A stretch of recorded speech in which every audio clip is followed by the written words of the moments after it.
Hello, everyone. Thank you for joining us today. My name is Emily Kuda. I'm Percona's Digital Marketing Manager. We're going to get started in just a moment. For those of you that are joining us, can you raise your hand using the hand icon located in the GoToWebinar control panel to let me know that you can hear me? Great. Next, during this webinar, you will be on mute. Should you have any questions during the discussion, please enter them in the questions panel down below. At the end of the webinar, we'll take time to answer as many questions as possible. Those that aren't addressed will be answered in a follow-up blog entry on Percona's database performance blog. In addition, a recording of this webinar will be made available to everyone within 48 hours or less, along with the slides. So with that said, I'd like to thank you for attending today's webinar as we talk about Innodb Performance Optimization presented by Percona's CEO and co-founder, Peter Zaitsev. Take it away, Peter. Hey, thank you, Emily. Thank you. And yes, today I'm going to talk about one of my favorite topics, Innodb Performance Optimization. Let's see. Okay, so about this this presentation, some of you may know I've been doing the tutorial about the Innodb architecture and Percona optimization at Percona Live and some other events. And this is our 3-hour in-depth tutorial. In this 1-hour webinar, I will give you the most important highlights, which is available in that presentation, as well as a lot of new material as well. So first, let me start with talking about the goal of performance optimization. And you may look like, well, Peter, you are kind of talking some basic stuff to us. Of course, you know what that is, but I think it's very good to get it out, because the different items we're going to be talking about, they often would help us to achieve one or a few of those criteria. The most commonly understood, and I think the main focus of a performance optimization, is to make your queries run faster, right? If I come to you and let's say your queries were running 10 seconds and I make it run 2 seconds, well, then you can say, hey, you optimize performance. But now the other thing about performance optimization and why it's maybe worth to pursue, even if your application is performing well, is improving efficiency and saving costs, right? So for example, recently we made an announcement with a company called Lookout. We worked with them on a performance optimization on AWS cloud, and we helped them to save about $500,000 a year, not by making their application fast, which was pretty good as well, but really helping them to improve efficiency and save footprint in the cloud, right? And through that, save a lot of money. And then the third one, which is often important, is to achieve scalability, right? Because if you're running some sort of growing application, you often want to make sure you can scale, you can get more or as much performance as possible from the environment you have, or at least without introducing some major architecture changes, right? Like, for example, if you can get 10x from your environment, maybe you don't have to shard for at least a while, and through that have much more better development productivity. So in this presentation, we will focus on the Innodb performance optimization, right? And MySQL in general optimization to some extent. And that means that we're going to focus on the single node. We're not touching some sort of architecture optimization, such as caching, sharding, right? And a lot of other stuff you hear me often talk in my other presentations. So we'll focus about those areas for performance optimization. Hardware, operating system, looking at the MySQL version and settings, and schema and queries. So let's dive right through. First one is the hardware and the infrastructure. If you look at the hardware and infrastructure, you can split it in especially those 4 components which are the most critical for database and MySQL and DB as well performance. That's your CPU, memory, storage, and network. Now, in this case, I will give you some general recommendations, but as well as the recommendations for Amazon Web Services. They, right, most of suggestions will apply for both of them.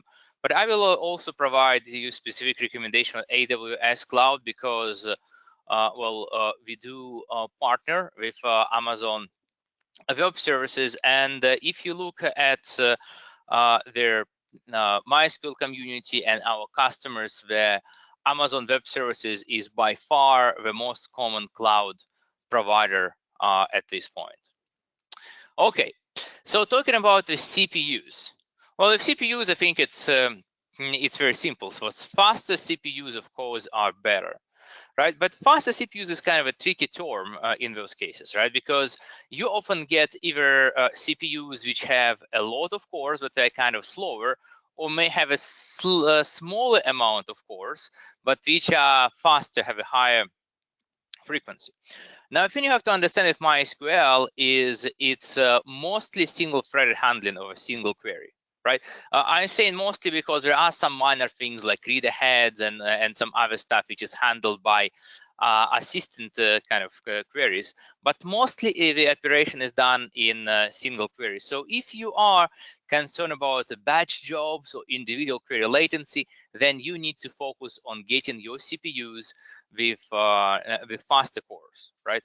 And in this case, I also would point out what often you want to look beyond the nominal CPU core performance, but also understand to what extent CPU can boost if it's running single thread workload, because often that can be faster than if you have like a single thread workload. CPUs can burst faster than their nominal frequency. Now, if you're running highly concurrent workloads like web and your main focus is throughput, then in this case, getting a lot of cores is how you get your performance. And the great thing about MySQL, it is right now scaling pretty well to 64 plus cores. This is a slide which I took straight from MySQL, straight from Oracle, but I would say we have done a lot of benchmarks ourselves as well, and we can do say for majority workloads, MySQL now scales pretty well.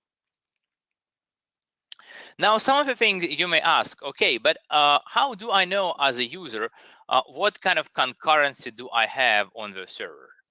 And the great indicator on the MySQL side is how many threads running you have, right? Status variable threads running, which I show here plotted by Percona Monitoring Management tool. And in this case, as you look at the concurrency, it will kind of group together it will focus on the concurrency, how many MySQL is processing at the same time, right? So if you simply only have 5 queries being processed at the time in average, then you wouldn't be able to really use more than 5 CPU cores.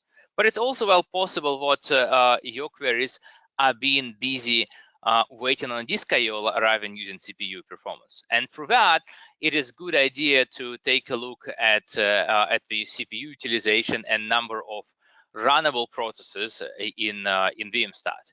That shows how many of a load or how much of that concurrency, right, you are getting, which CPU is able to handle, right? And this tells us how many cores you can potentially use. And the great thing about this metric is, even if you have, for example, 4 cores and you can see it's showing, let's say, 20 of runnable CPUs, then often that gives you an idea what you can use more than 4 cores, right? I mean, you cannot really say, oh, I should be able to use up to 20 cores more efficiently, but it's kind of indicates how many more, what you can use some more cores.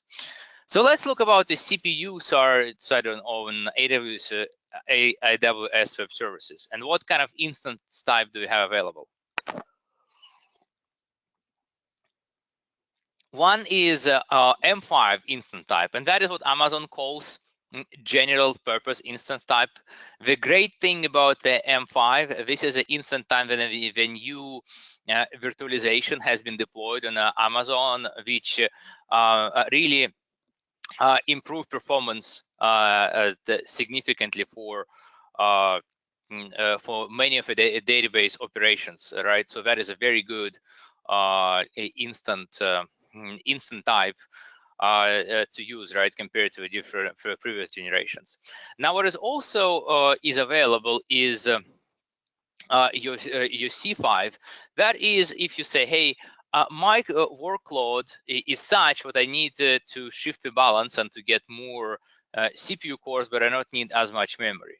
Right now, R4 in the opposite, that gives you more memory, but less CPU, right? And those are kind of a free instant types which you can play with to see wherever you need more CPU or memory, right? For kind of comparable instance size. Now, in other instances, if you really need to have even more memory compared to CPU, you can use X1 or X1E instance type, and those really can give you the multiple terabytes of memory available in the larger instance sizes. Well, the problem, of course, with them is that they are quite expensive. It's almost like buying the new Mercedes every month. But if you have money and you need a lot of memory, these are kind of very instant type. And finally, I would note that T2 instant time, which is provides as burstable CPUs, and this can be great and very cost effective if you need a burstable CPU for light workloads, right? So for example, if you have, I don't know, let's say small website where sometimes a couple of users come and they, have a little bit of jump of CPU consumptions, and then it kind of stays idle for a lot of time, right? So that is kind of, that can be very efficient in those environment. But also it can be a bane of your existence if you don't understand how burstable CPU work, right, and don't use it properly. Okay, now memory. Memory is used for caching, right? And the idea here is what you want to fit your working set into memory. Where working stands for the data which is kind of most frequently needed, most frequently accessed. And the thing to understand about the caching or memory allocated for a buffer pool, it really can help to improve both read performance and write performance. Now, if you think about how memory as a caching, then we often have to plan the memory and storage capacity planning together, right? Because frankly, if I have very fast storage, I may not need as much cache. And on the opposite side, if my all data fits in memory, maybe I don't need as fast storage. So in this case, one thing I would point out is if you are thinking about the memory storage capacity planning, you should not look at the hit ratio because it's kind of useless, right? Meaningless. It's much better to think about the misses. How many IO operations actually have to hit your IO subsystem, right? And is it able to handle that? That is much more meaningful, and we can really scale our storage to the number of IOs it can serve rather than to some hit ratio. You also want to think about reads and writes separately because they can have a very different performance profile, both in terms of how many IO storage can handle as well as in terms of latency. Now, in your case, you have to also in capacity planning think about both throughput and latency. In terms of throughput, of course, we do not want to push more of the IO than device can handle, right? If you go to a device which can handle, let's say, 1,000 IOPS a second, and with our workload and amount of memory we have, we are trying to push 10,000 to that.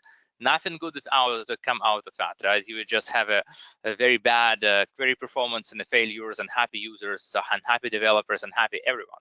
But you also want to think latency. And in terms of latency, the good idea about that is to think this, right? The storage will typically have a certain specific IO latency profile. For example, it takes you to do 1 millisecond for one IO operation. And if that's the case, and if you have, for example, want the query to respond in 50 milliseconds or less, then it cannot do more than 50 IO operations, right? And you can think about that and understand how much cache do you need to achieve that. Now, in terms of writes, you have to keep a couple of things in mind. First is delaying writes can go forever, right? And in many cases, that is what the Innodb will try to do for you. And also what behind many writes there is a read. And what that means is if you think about that, then I am using my write operation from application standpoint, like update. What really have to happen on the Innodb level, it will have to go to the disk and read that page which contains your data, and then to update the row you're updating and write it back, right? So that is have to be well considered, because in many cases you see even for write bound workloads, it's actually reads which are causing majority of performance problems. Here is an illustration of delays can go forever. So in this case, that is kind of relatively typical Innodb performance profile, right? So you can see when database started, it can really update a lot of rows, right? Because first it doesn't have to flush any data, right? It can delay those writes, and then its kind of performance drop down when it have to start to doing that more aggressive flashing, and it's kind of reaches some city state which is lower than that, right? So I think that is a good way to understand your performance profile. Another thing I would point out here, another way Innodb tries to delay writes for you is by using a change buffer, which sort of buffers the index changes to be done sometime later. Now, the thing about the change buffer, while it cannot delay writes forever, it often can do that for a really long time. And for example, in this case, you can see it took about 3 hours, right, for this benchmark, and change buffers continue growing.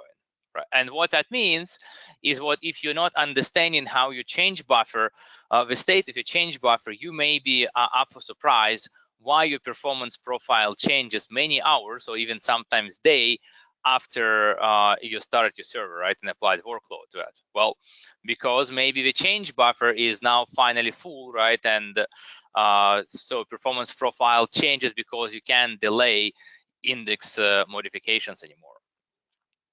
Okay, so the thing to understand with storage is what even faster storage is a lot slower than memory. And I would say that it's still about 2 orders of magnitude slower than memory. Depends on exactly what kind of writes you're doing. And if you think about that, a lot of that comes from the fact when it comes to the storage, for Innodb, at least by default, the I/O has to be done in the pages which are 16 kilobyte in size, right? So if I need to access a row which may be 100 bytes, and it happened to be on disk, I will have to read 16 kilobyte page into buffer pool, right? Then validate it, checksum, and only then I can access my data. That is a lot of overhead compared to just being able to jump straight into the buffer pool and read only that 100 bytes I really need. Okay. Now, what kind of storage you can use? One is use solid state drives, right? Spin drives are dead for online transactional processing. And that applies to whether we're using directly attached storage or not. Now, if you're looking for local storage, then NVMe, that's kind of devices which essentially are attached directly to a PCI Express bus, or Intel Optane are by far the fastest devices which are available on the market right now. When it comes to MySQL, for I/O standpoint, the I/O latency, how quickly it can serve the operations, is critical. And this is especially good to understand, considering your old and simple kind of spinning hard drives, they could only process one request at a time, right? And what that means, there was a very simple inverse relationship between the latency and the throughput. That is not the case with modern storage, right? Being that either like a locally attached SSD device or a cloud storage. Typically, the number of IOPS it reports will have to be, it requires a lot of concurrent IOs in a process in order to be reached, right? that could be as much as 64 concurrent IOPS operations, which frankly you won't be able to get for many MySQL workloads. Now you also want to understand its performance for reads and writes, and especially for writes, there is a difference between writes, which is kind of simply sent to device and say, hey device, please do it sometimes, and the flashes, right, or synchronous write, when Innodb, for example, doing the log write, and it says, hey, you know what, I really need to ensure that data is never lost in case of power failure, right? Those things, they can have a significantly higher latency, at least for some storage devices.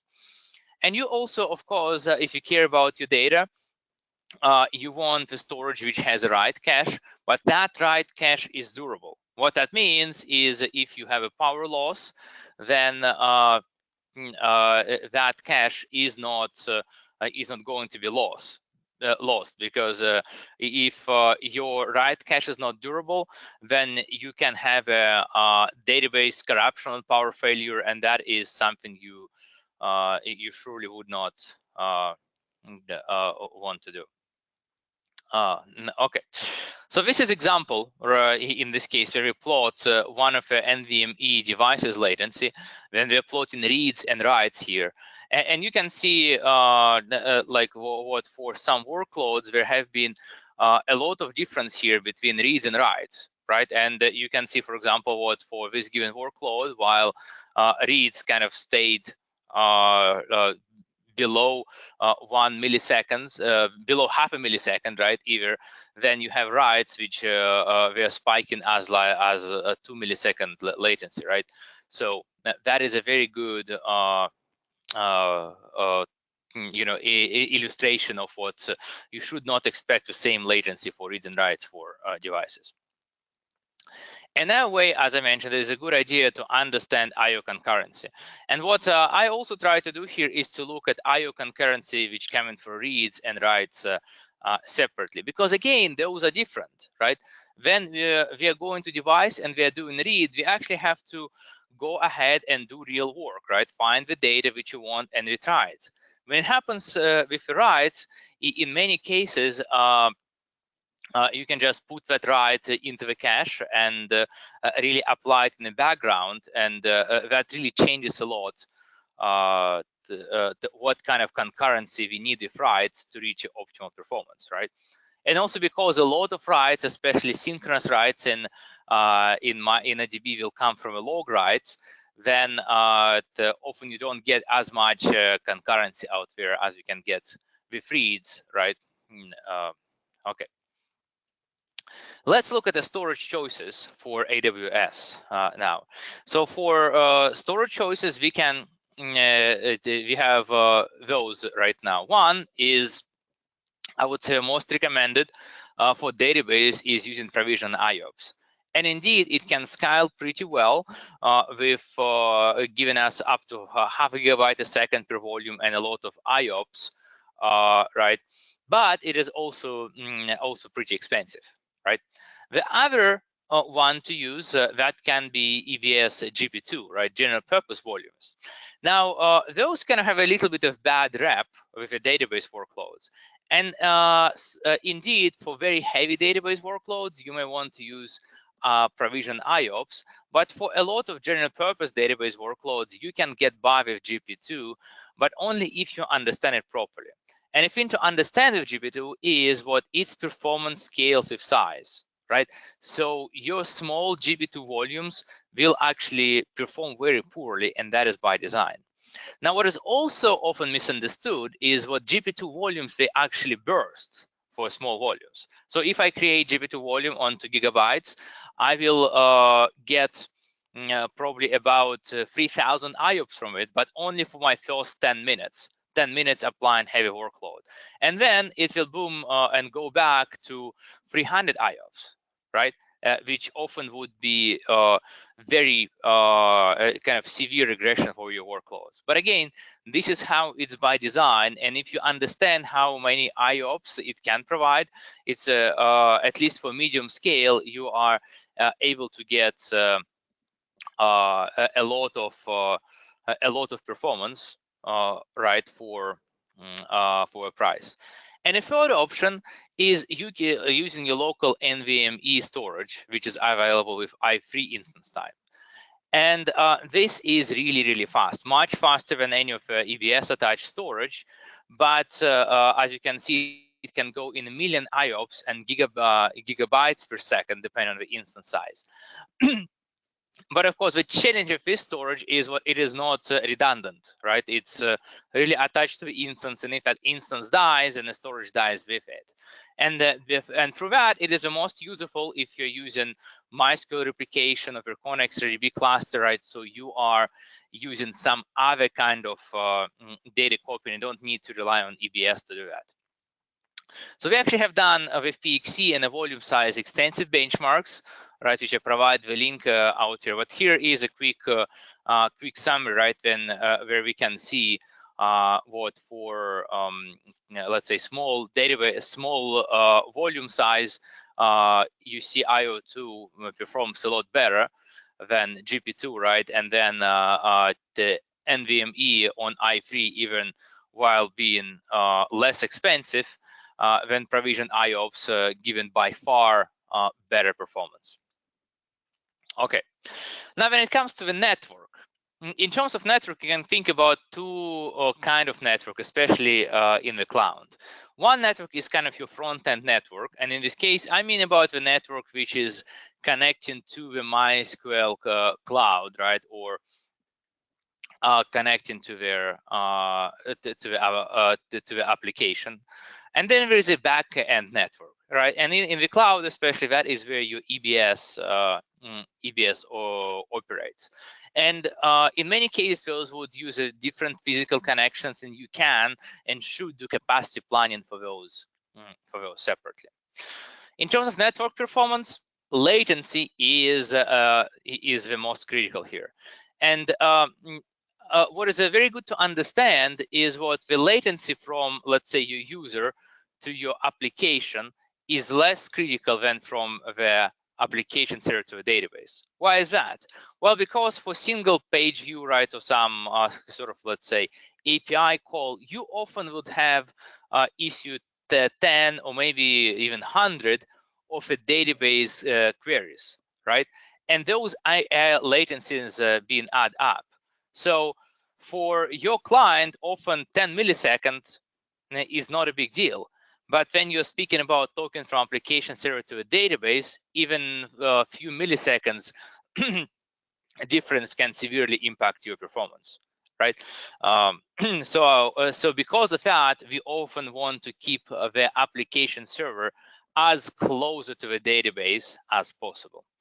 In terms of bandwidth, that can be bottleneck for a large data transfer, or actually also for I/O on the backend network, because Innodb performs I/O in relatively large large blocks, right? 16 kilobytes and a chant. And also, what you want to keep in mind is your variance. What network performance is not constant, and what you often see in the cloud as well as in database servers or data centers, we would see what most of the case the network is kind of working fine, but then because of some congestions or whatever, you can have some latency spikes on the network, and because of that, it looks like database doesn't perform, application really suffers, right? And it's very good to understand what kind of history of network performance and variance is in your case. If you look at the network and Amazon Web Services, again, the best latency is in a single availability zone, right? But of course, keeping all your database servers in the same data availability zone is risky, right? Because it can go down. Then if you have a single region but different availability zone, that kind of gives you medium latency, and then multiple regions get the highest latency between them, but of course, their best isolation of the different databases between them, right? So, and you can use all of them, just to use wisely, understanding that network latency. And if you have a chance, it's much better to keep your application servers kind of in the same availability zones of your database servers, right? And just route the traffic on the higher level to them. Okay, let's now look at some of the Innodb options I listed for you. So what are the hardware related options we have? Innodb buffer pool size and Innodb buffer pool instances, that is something obvious to scale with memory and number of CPU cores. Innodb flash method, we recommend that in almost all cases, because that can allow us to bypass OS cache, which means double copy, double buffering, which means reducing copying, right? And that works well for most subsystems. There are some cases where storage is very unoptimized for ODirect, then in this case you just have to use buffered IO.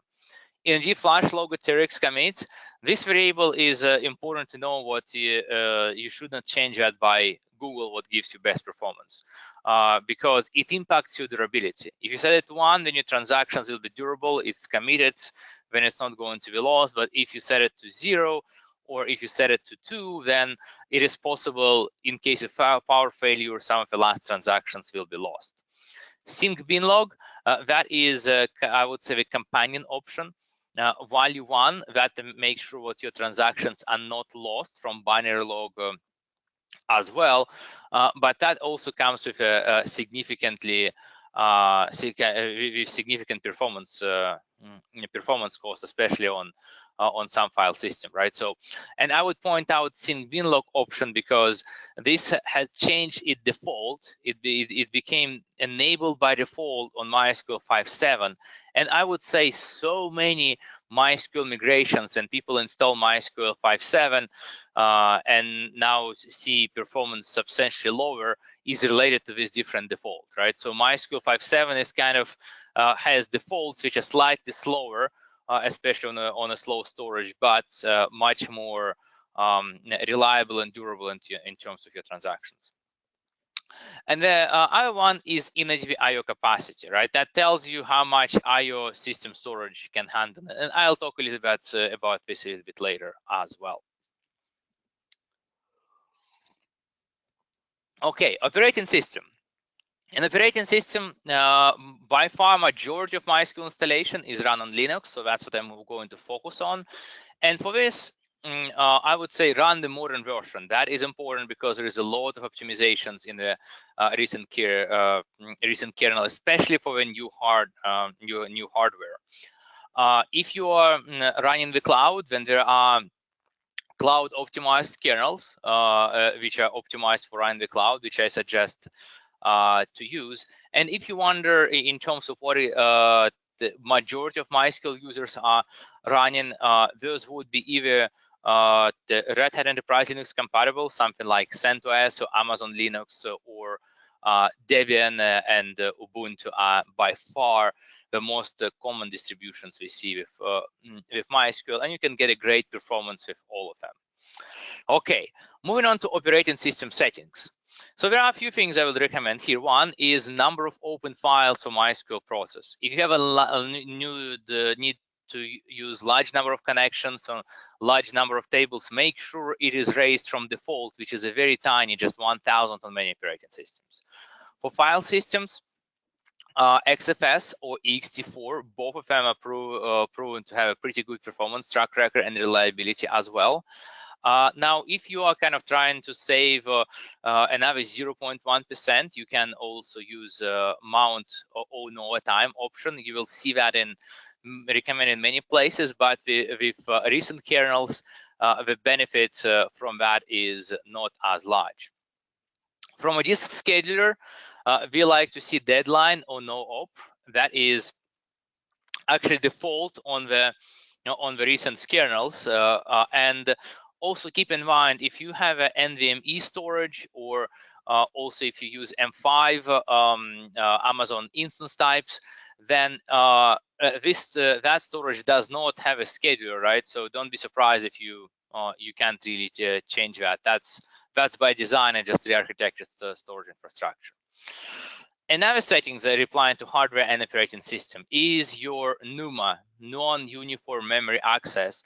And this is what you deal with multi-socket hardware, right? When you have CPUs, which each of them has a memory bank, which kind of have a little bit different access performance. In this case, if you are running MySQL 5.7 or Percona Server 5.7, you should consider using Innodb NUMA interleave option to kind of have buffer pool interleave between both CPU cores rather than both NUMA zones rather than allocated just on one of them or mostly on one of them. And in Percona Server 5.5 Plus, we also have just NUMA interleave command line option, which you can use.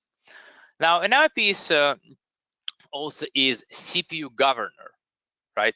And the idea here is what for some workloads, saving power may actually cost you performance, especially for bursty workloads, because in this case, if you have like no traffic on MySQL and boom, 10 queries could come to it at a time, it may take a little bit of, like few milliseconds for CPU to actually warm up, right? And to power its all the cores to start serving you a full performance, right? If you care about that, you can set the CPU governor to the scaling governor to performance, and then you should be able to get better performance if your CPUs, at least for some workloads. Again, that requires that depends for spiky workloads. If you are going to run some, very heavy multi-thread benchmarks, then your CPU will not go into power sleep, and you would not see their performance difference. Swapping. Should you enable swap file? And I would say in this case, there are a couple of school of thoughts out there. For some people say, hey, you know what? We are running so many MySQL instances, thousands of them, and they're kind of all replicated anyway. So if something is wrong, is going with one of the nodes and MySQL starts to gobble the memory, we just want it to crash. We're going to be killed by OM due to lack of memory. And then our system will, just handle that, will continue to sleep. In other cases, that is not desired, right? And you would say, well, you know what? If I accidentally run, I don't know, let's say Percona extra backup allocated it too much memory, or run some script on the database server which used a little bit more memory than I expected, I don't want MySQL to be killed. I would much rather have it swap a little bit. Maybe performance would go down a little bit, and then I can deal with that in the morning rather than kind of being paged on MySQL being down and deal with that.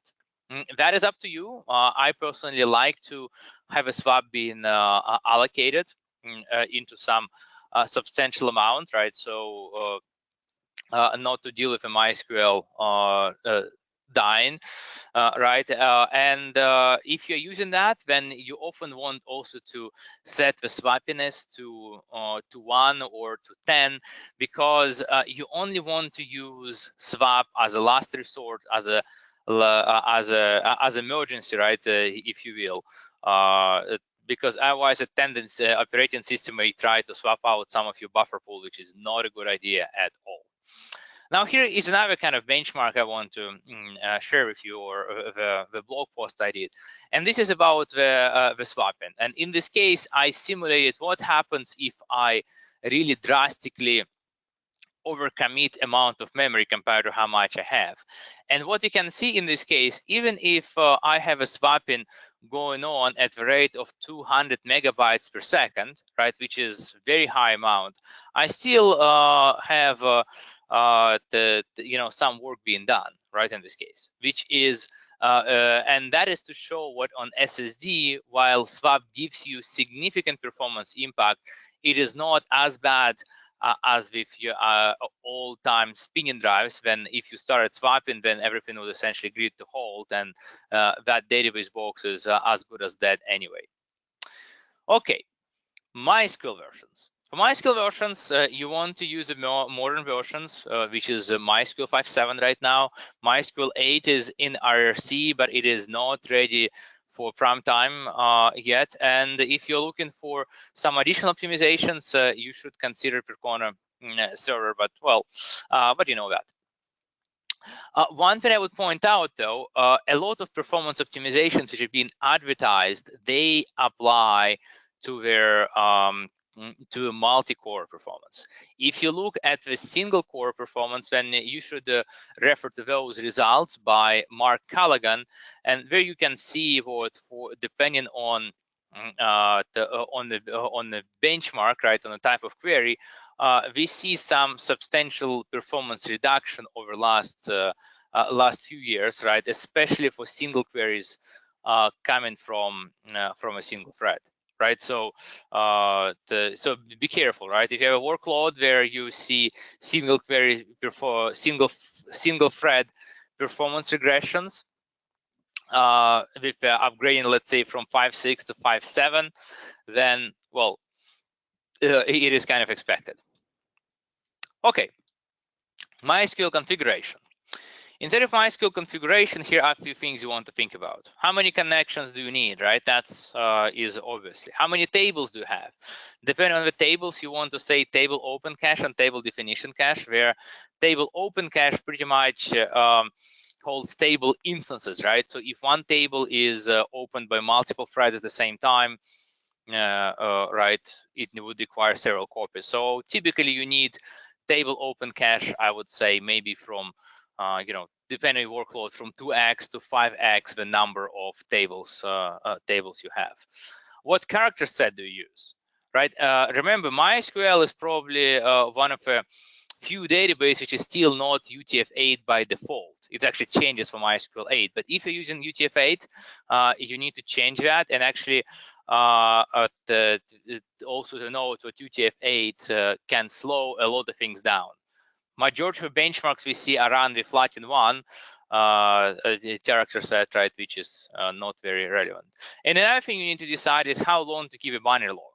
Binary log is great in case you want to set up replication, in case you want to restore backups and do point-in-time recovery. So please enable that, but you also want to set expire log days to something so you don't use all your disk space with the binary logs and run out of space. Here are some also stats, what you can pull out. For example, for MySQL connections, MySQL has a variable called max used connections. So you can actually see how many connections you use compared to how many are allocated, right, and scale that appropriately. And there is also a lot of information you have about the table caches, how many hits you have for a cache, how many misses were due to overflow versus due to some other things. For example, if you're using, if you're creating temporary tables, those temporary tables would always be table cache misses on the first open, right? And I know some people would be very surprised. Oh my gosh, my table cache is so huge, but I still have misses. Well, maybe that's why. Settings for Innodb. Adaptive hash index, right? You want to understand if it's helping you or hurting you, right? It may be increasing performance a lot, or it may give you regressions with some heavy updates. You can start in MySQL 5.7 and early Percona server to partition that, but note in both cases partitioning is done only on the table or on the index basics, right? And that means it's if you have some very heavy index which has a lot of updates, then adaptive hash index may still be contention. Change buffer, which I already spoke to you about, the default right now, it may take up to 25% of memory, which I believe is way too much for modern workloads with SSDs. Often it's good to send it to about 5%. And then also buffer pool reload. By default, while MySQL 5.7 implements the feature, so your buffer pool content, like as a page IDs, will be stored on shutdown and reloaded on start, which is great, right? It gives you much faster warm-up.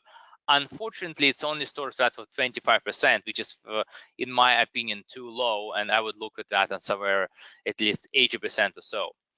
Double write, that is an important variable, but it also is very, very costly in terms of SSD wear, and if you have ZFS, you can disable that. Otherwise, if you disable that, you risk database potentially unrecoverable in case of a power failure.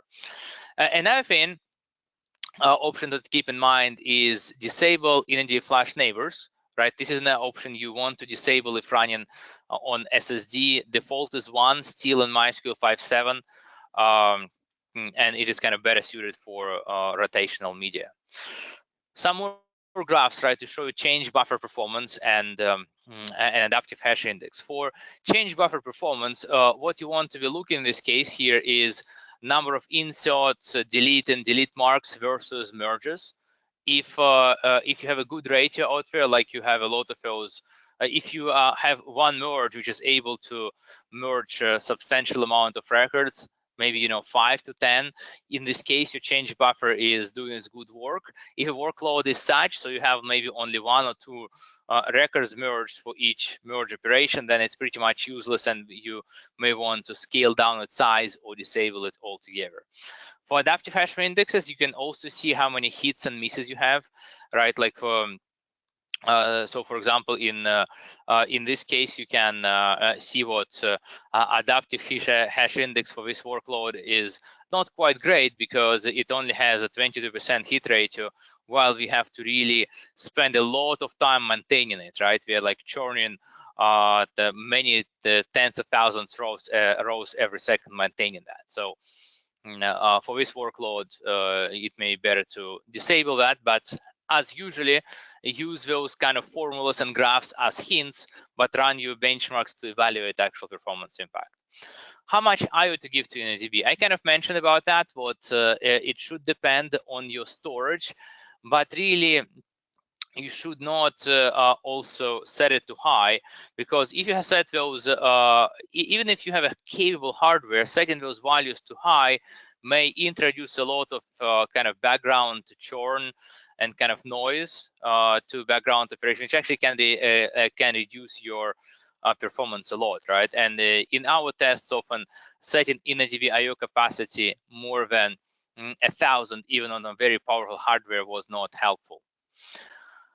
Now, another variable you also want to set based on application is Innodb log wait timeout. By default, Innodb would automatically detect deadlocks, right? But what happens if some other transaction held the log? Well, you may want to configure how you want to wait for that, and it's done by Innodb log wait timeout. Default 50 seconds. In some cases, you want to set it a lot higher. So if some bad jobbers, for example, go in and log many rows, you don't get your users to wait for for 50 seconds plus, which can be too much. Log buffer is used for cache and writes. Typically, you don't need it very high, right? Like 32 megabytes. This is good for many workloads. And then there is Innodb log file size. By default, Innodb would use 2 of those log files, and those provide us a trade-off between recovery time and the performance. Larger logs, that means better write performance, everything being equal, but longer recovery time. And then another one I want to highlight here is a protection from a purge lag, right? In some cases, you get Innodb purge threads are not being able to keep up, and if left unchecked, you will just have your Innodb database to grow and become slower and slower until you run out of space. So it's maybe good performance to limit number of unpurged transactions you can allow and let Innodb to kind of hold on the write load so it can keep up with purging. Here are some more graphs, right? First one is about the sizing of your log file. And in this case, we can see how many of uncheckpointed bytes we have compared to max checkpoint size. This graph shows when we have a log file which is more than enough for our workload. In case it wouldn't be enough, we would have that lower line pushing the checkpoint age or being very close to it, and that's indication of Innodb log file size being not enough. The lower graph allows another way to look at that. We can take a look how much data is written to the log and see for how much space do we have in memory for log file, in the log files and in our in-memory buffer, right? So for example, in this case, we see we have about 1.5 minute worth of stuff in our log buffer. And frankly, we've had log buffer being flashed every second. Now that is more than enough, right? Or we do have time to cycle through our redo log space, 1.7 hours. Again, that is a pretty pretty large value, right? So that is not surprising. For this workload, it's more than enough. Okay, few other settings for Innodb. We want Innodb buffer pool to configure that's scan resistant, right? And that's configured by setting Innodb all blocks percent and Innodb all blocks time, right? And in many cases, I don't have the time to go in all the details, but I list you the most important options to Google about, because I totally understand if some 400 options MySQL offers, it's very hard to even kind of Google them all, right, and read what exactly they all do. In the open files, that is helpful if you have a large amount of InnodB tables, so you want to increase that. Smaller page sizes, good for some workloads, but frankly, I mean, I would say 99% of users just use standard InnodB 16K, so don't change that unless you validated that really is really helpful. Okay, some other the variables. I'm trying to speed up a little bit because I see I'm running out of time with way too many options and now wonderful information for you today. The Innodb spin weight delay, that is something you can play with if you're seeing heavy contention, right? Maybe balancing that variable, kind of trading some high spins versus context switching can help performance sometimes. Innodb index statistics, right? Those can be helpful to get a better stats and better usage for queries. And then also we have extensive we have Innodb thread concurrency, which is something which allows us to limit how many threads are operating inside Innodb kernel, which even in the more modern version may be helpful if you're having like very large amount of CPU cores and very intense IO intensive workloads. Okay, some other settings for read ahead. Innodb has some read ahead, which it does. It doesn't rely on file system read ahead, which you can also configure. Now, another feature I think this is kind of more important than some others is Innodb IO configuration. What you want to ensure is what Innodb does use native asynchronous IO configuration, right? And in this case, those read IO threads and write IO threads, they don't really issue requests. They only assert for IO completion, right? So that means you don't really need to increase those numbers even for rather IO heavy workloads, right? Because each of them will just issue a large number of asynchronous IO requests at the same time. Now for read ahead. For read ahead, actually, Innodb provides a very interesting stats for it, where you can see how many pages have been fetched by various read aheads, and you can also see how many of them have been thrown away from buffer pool with no access. And in this case, well, that means that was a waste. And so you can really see how, in your case, how much read ahead reads are being wasted and tune read ahead appropriately, right? Which is, I think, a very cool ability tuning option which exists in Innodb. Okay, few more slides, and I may be just a few minutes over in total, but we should not be more than the 5 or so minutes over. Okay, now what is important about Innodb and schema and queries? What are the most important things you need to count on? First one is you have to understand what data in Innodb is clustered by a primary key.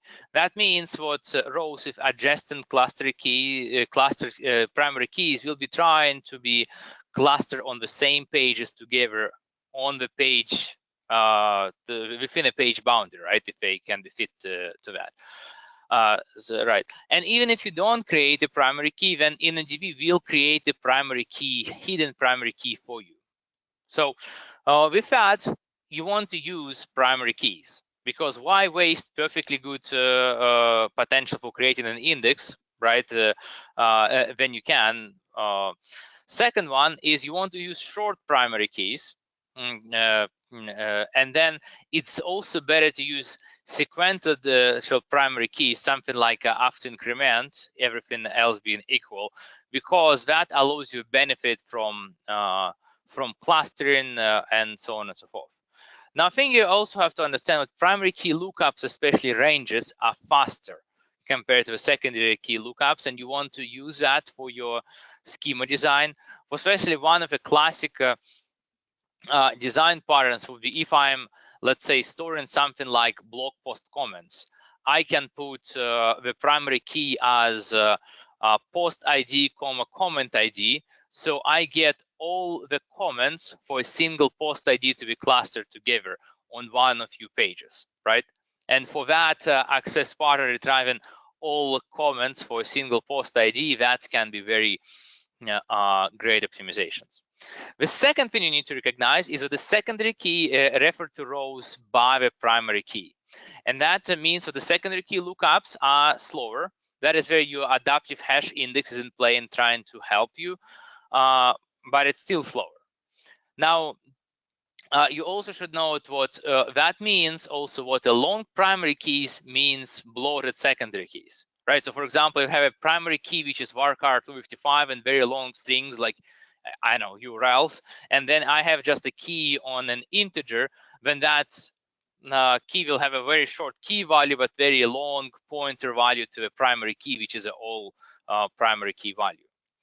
Another thing you have to know what is a primary key is essentially appended to a secondary key, so that's a type. So that means if I have key on one column IA and there is ID as a primary key, and then it looks like I have a key A, ID for purposes of an optimizer and query optimization standpoint, right? That's always very good to keep in mind what kind of optimizations you can use. Okay, the other thing about the Innodb is what it has multi-version concurrency control. And what does that mean for user? Well, that means that readers don't block writers and writers don't block readers.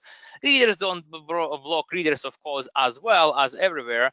And then writers, they can block writers based on some row lock contentions.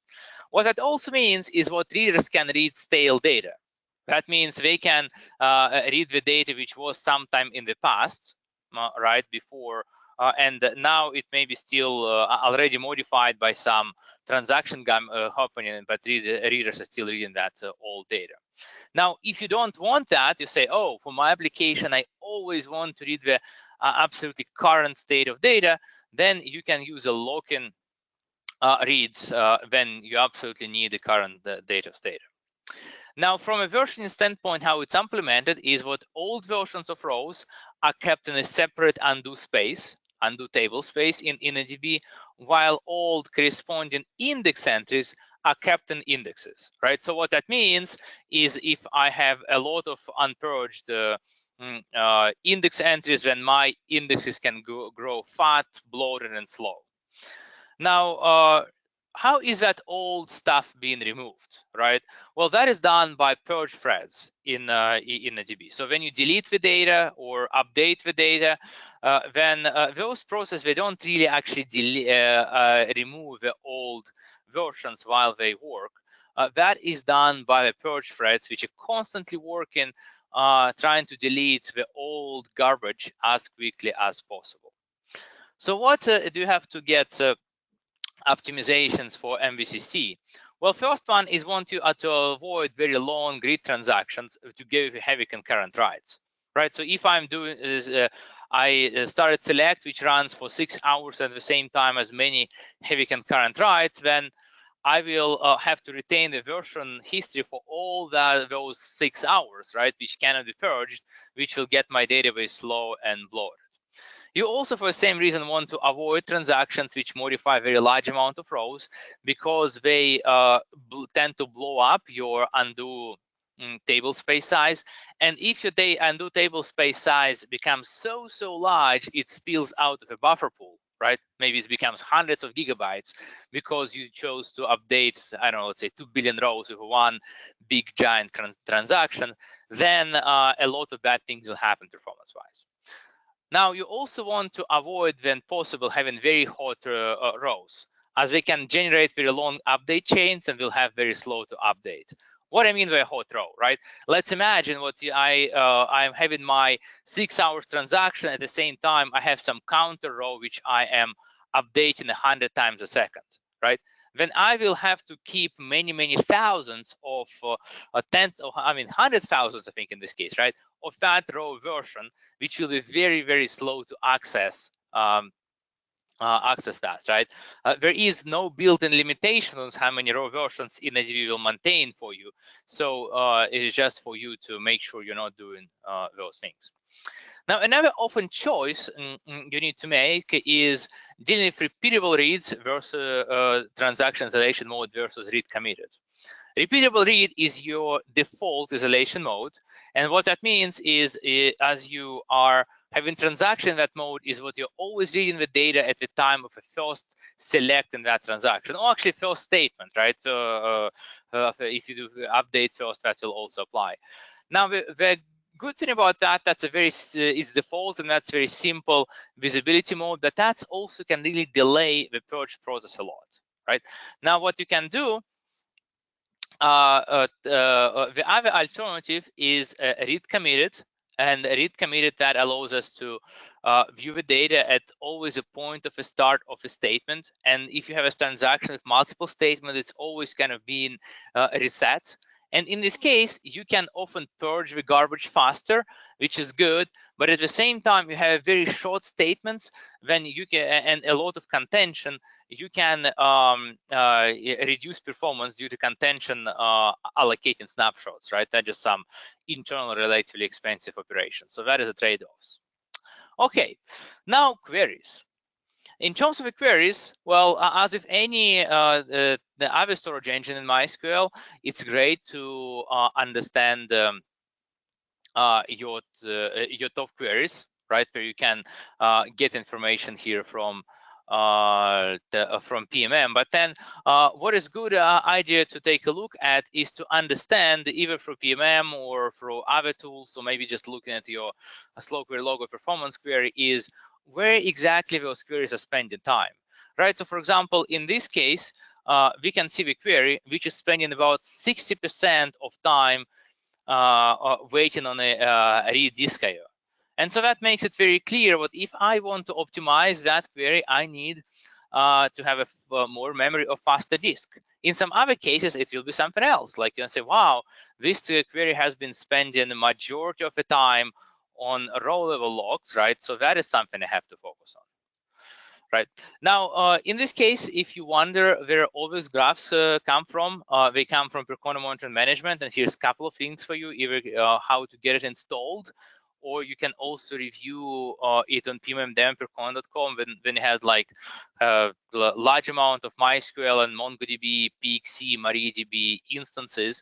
You can see how it works with Innodb. And as a reminder, I'm sure we have quite a few MySQL experts on this call. I want to remind you what Percona Live call for papers is open now. There are still a few days left to submit your paper for Percona Live.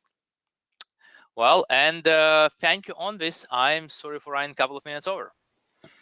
Thank you so much for that, Peter.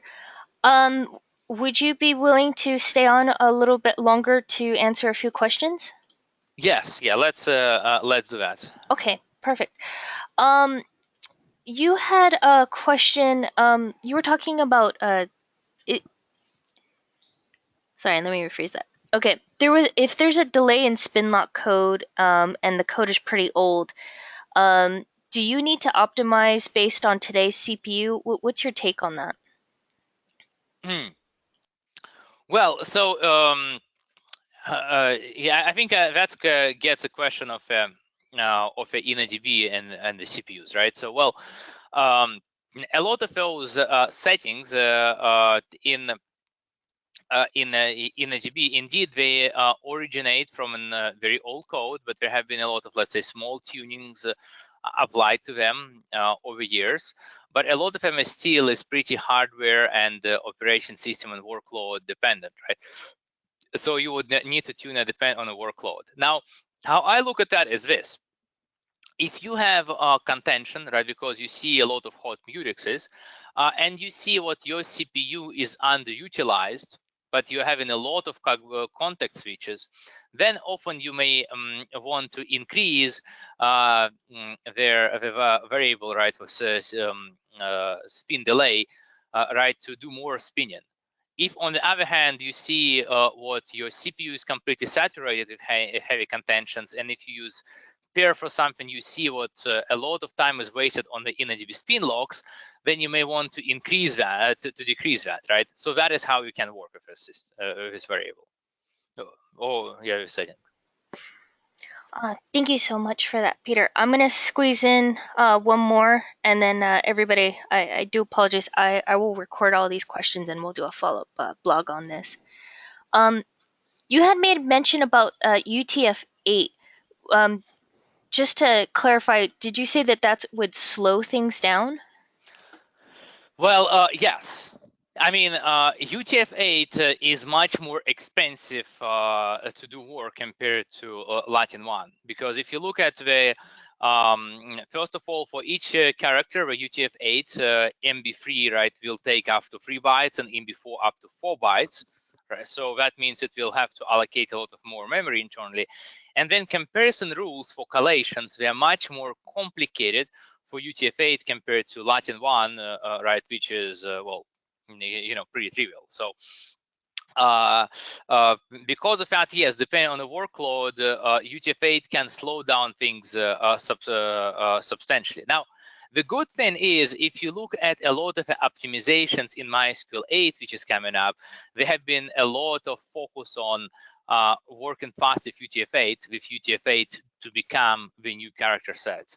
And in some cases, you get up to 5 times performance improvements if you UTF-8 character sets in MySQL 8, right? So yes, it will be slower, but those problems are being worked on right now.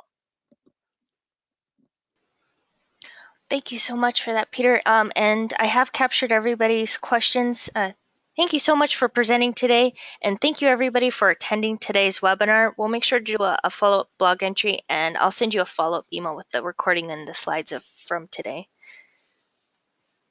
Okay, thank you everyone. Thank you, bye-bye.